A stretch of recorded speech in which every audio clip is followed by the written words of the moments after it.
Hi everyone, now I'm going to be tying this fly here. Now this is just it's basically a request. I've had a couple of requests for tying a fly using turkey biot.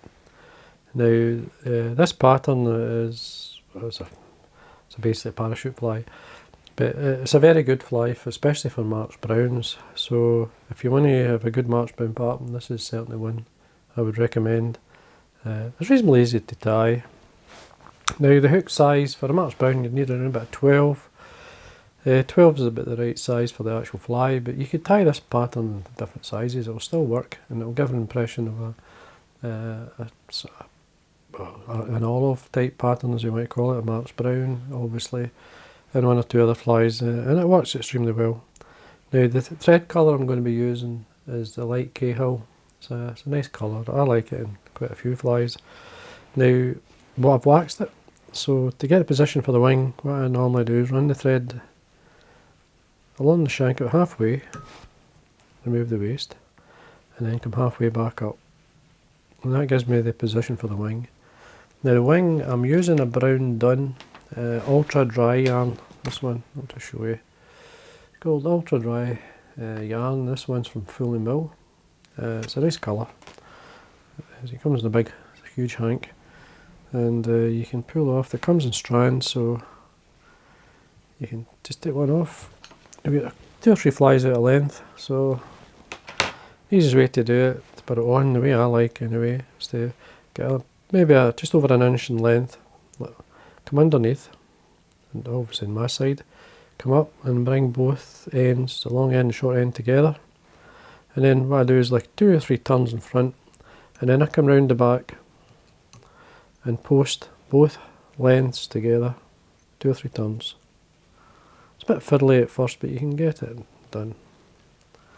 And then I usually trim them both the same length. Oh, caught the eye. She's there.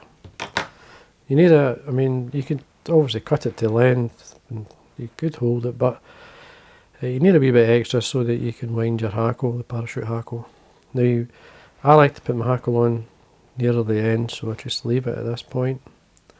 I start to wind down. Now this about, say, about the halfway mark, I'm going to tie in the tail fibres. Now what I've got here is a cocktail gun fibre. This one's from Whitings.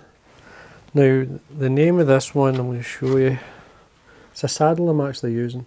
It's called Fiery Ginger, and it is a natural colour. I don't know if you can see it. I'm going to bring the cape round, or the saddle round. That's the natural colour. It's a lovely colour and it's a very translucent fibre.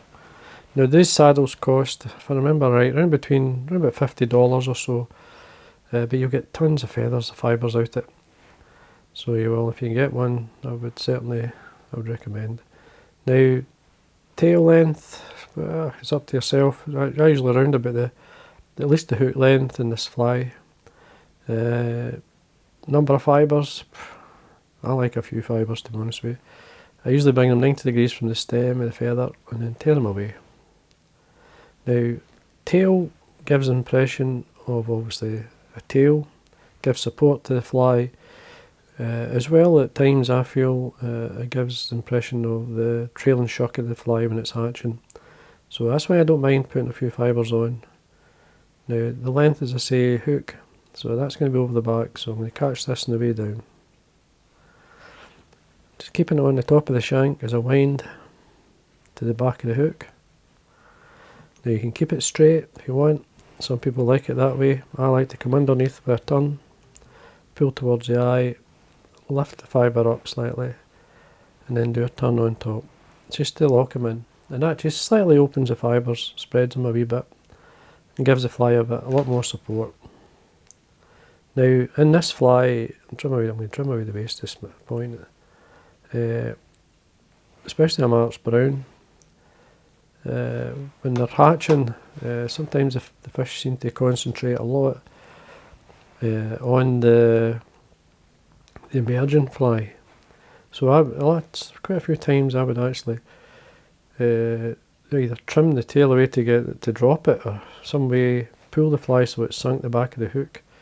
So obviously the tail fibres give the impression of the shuck, as well as I get the fly slightly dipped down. So There's lots of things you do. The old way was simply to get an emerger was to trim the tail away so it dropped the back of the fly. So you either halved it or taken it away altogether. So it was a question I got asked as well. So now what I've got here, let me show you this colour. This is a turkey Biot. Now this is amber. Now I'm going to show you the packet. Now I bought this 20 years ago. I know exactly where it was, 2003. I did a demonstration over there, close to this kind of shop, the House of Tonic, River Outfitters, which is right next to the housey, as they call it, or the House of Tonic. River, beautiful river. Never fished it, well, it was the middle of the winter, but it was certainly a lovely clear water. But anyway, you can see it's the amber, and this one's from Wapsi.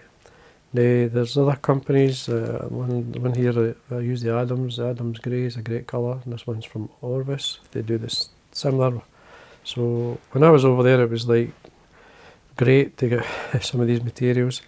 Coming to the end, these ones I've only got a couple of lengths left, but the amber colour it's a lovely colour.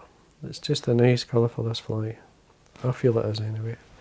Now, a lot of people were saying the March Brown should have a brown body or a hare's ear type body. You could put the hare's ear at the thorax area, but this colour works because there's a pale underside of the fly. Now I'm just going to go back with that wee turn there. I'm going to catch it in by the tip and make sure that's secure. Now I'm going to take my thread up around about 2/3 of the way, and then I'm going to come back down nearly 2/3 of the way back down, and then go back up to get a slight taper, because it is a big fly. You want a nice taper in the fly. Now, as you can see, I've obviously tied the Biot on. Now the Biot has one edge that doesn't have a fibre, and the other edge it does. Now, when I've tied this on, the edge that has the fibre is on the top. So when I wind it, this is going to come round, and the fibre is going to be at the back. The leading edge is going to be the fibre without the side without the fibre. Now you can use super glue or you can use varnish here. This will protect the fibre. And this is super glue, so I'm just going to rub it on. And then I'm going to use my Hackle pliers just to give me a slightly longer grip. So right at the very end here. And as I say, I bring this round. When it's straight, right at the back. Now, as you wind up, it will stick. Just checking that it's started properly. Yep. Winding up, just giving it time. As long as it's tight enough. As you wind, you'll see a small reservoir of the super glue coming with the Biot. Now I'm happy with that, so I'll come round. Make sure it's secure. So you're like a good thorax there. And you're about halfway up, just over halfway. Trim that away. We can tidy this up. See what it's like. That's fine. Could maybe another turn there, but that's fine. Now what I'm going to use in the body, thorax area, is this is the hare's ear ultra dry dub from Full and Mill. Now, I would normally just use a hare's ear tight dubbing or something, but I've been using this, and this is a really nice fibre. You'll see it here. It makes for it's a DryFly dubbing, so it does float. It's got a nice fibre mixed through. It's got natural looking like it, and as well as a synthetic. So we're just going to build the thorax up at the back a wee bit. So I may get in close and come back out just to get a nice shape. That's fine. So this is all on this side of the wing, nothing on the front. Just going to go back here a wee bit. As I come to the front, there's a wee drop there. I'm just going to stroke it back. Ready to tie in my wing. Now before I do anything, I'm just going to take out the odd long fibre. There will be an odd one there. You could leave them, like it's not going to do any harm to the fly. Now for the Hackle, I did have one lying on my desk, it seems to have disappeared, is this, you can use a Grizzle or you could use any sort of colour. Now this is one again from Whiting. This is called Gold Straw. Now this is a, I'm going to show you the name so you can see it. It's a Whiting Pro grade, sorry. It's a Grizzle saddle, it's a saddle grizzle as they say. Dyed gold straw. It's a lovely colour, you can see. Now in this here you got a great ton of feathers. So you do. And this Pro grade there's in here, there's quite a few lengths. I've got long, short, there's one here. And a single feather you've got a few flies out it. Now I want a reasonable length. So if you put the stem in the centre you'll see how the span you get. And that's fine. So the first thing I'm going to do is remove some of the fibre so I can tie the stem on. Wax my thread. Just catch it in with the front of the feather facing myself. And then wind up to the wing. And then I'm going to post both the wing and the hackle together. So I'll come round, winding up the stem and the yarn. Maybe, I don't like it too long, maybe 4 turns or so. Come back down and then have my thread in front ready. Now, wax the thread. Now this is where it pays to actually have a little extra length in the wing so that when you wind your parachute hackle you do a turn, which is obviously up the wing. The next one should be underneath that, and then next under that. So you've got enough hackle, and that's fine. It's enough to float the fly. You could put another turn in it if you want, it's up to you. So I just draw back all that fibre that I've just formed the hackle with. Using these 2 fingers here to hold the hackle, I come down with the thread, right in at the base there, and I make sure that's secure. Nice and tight. Working down, now there's a good space there. I can then come in, I usually put the thread or the hook to the side so I can see, and take the thread out of the way. Trim that away. See where I am. I can tidy up. Go back to my dubbing. You could come underneath the hackle and tie off, but I usually just do it this way. So I get a tiny bit more of the dubbing. Slide it up. Again, to draw back these fibres. Just form a nice wee taper at the thorax. A wee quick look.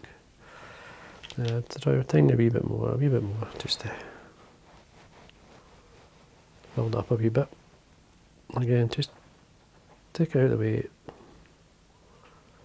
That's a wee bit better. Now I'm going to bring the thread through it as well, it'll tighten up a wee bit. You can check just to see what you like. There's an odd fibre I've caught, I can trim them out. You're always going to catch the odd fibre. That's fine, then you can wet finish. Now what you can do is here is just a bit of varnish onto your thread and then wet finish, and you've got a nice strong wet finish. And you don't need to varnish it after that. Again, I'm just going to lift the hackle out the way. Wet finished. Trim away your thread. Again, I'm going to just press. All you do is hold the wing out the way. Press your hackle back down. Trimming it. The length could be up to say it could be a straight cut at the top. Could be a taper cut at the back, which I like. And I usually go in line with the bend of the hook. So I come over, pull it round the back, trim there, and then lift it up. Get a wee slight taper there, and there we go. And that's basically it's a great March brown fly. It's just a turkey biot, or the amber one, the amber turkey biot. Good style. You just mess about with the body colours, sizes. You've got all the colours of biots you could find, and there's plenty of them. As I say, there's a few companies that do them, and there we are. So I hope you enjoyed that, and again, thanks for watching.